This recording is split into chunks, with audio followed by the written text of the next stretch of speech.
I, Michelle Morris, Police Returning Officer for the Gwent Police Area, declare that Jeffrey Hambley Cuthbert is elected as the Police and Crime Commissioner for the Gwent Police Area.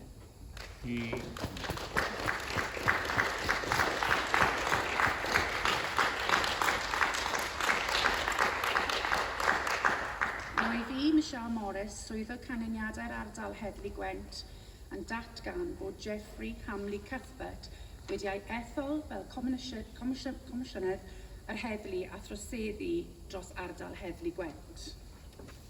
The total number of first preference votes given for each candidate are as follows.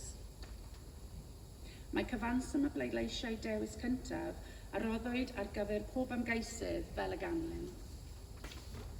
Donna Cushin, Plaid Cymru, the Party of Wales, 29,392. 29,392. Jeff Cuthbert, Labour and Cooperative Party, 75,775. Llafr ar blaid cydweithredol, 75,775. Paul William Parley, Independent, 13,601. 13,601.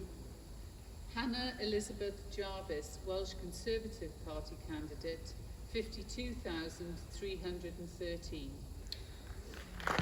52,313.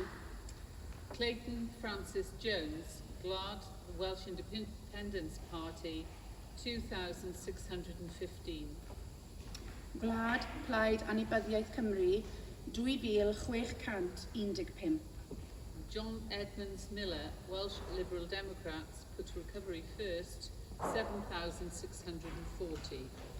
Democratiaid Rhyddfrydol Cymru adfywio i'r flaenoriaeth, 7,640.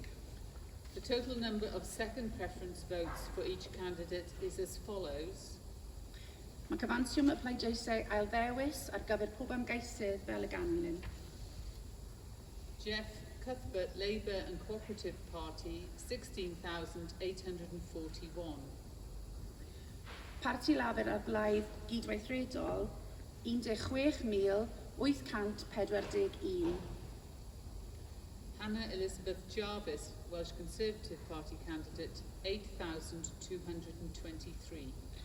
8,223. The total number of ballot papers rejected at the first count was 6,978.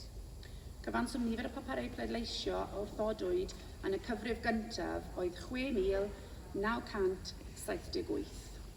The total number of ballot papers rejected for the purposes of the second preference votes was 5,632. Cyfanswm nifer y paparau pleidleisio a wrthodwyd a ddiben cyfrir pleidleisiau ailddewis oedd 5,632. Thank you. Diolch.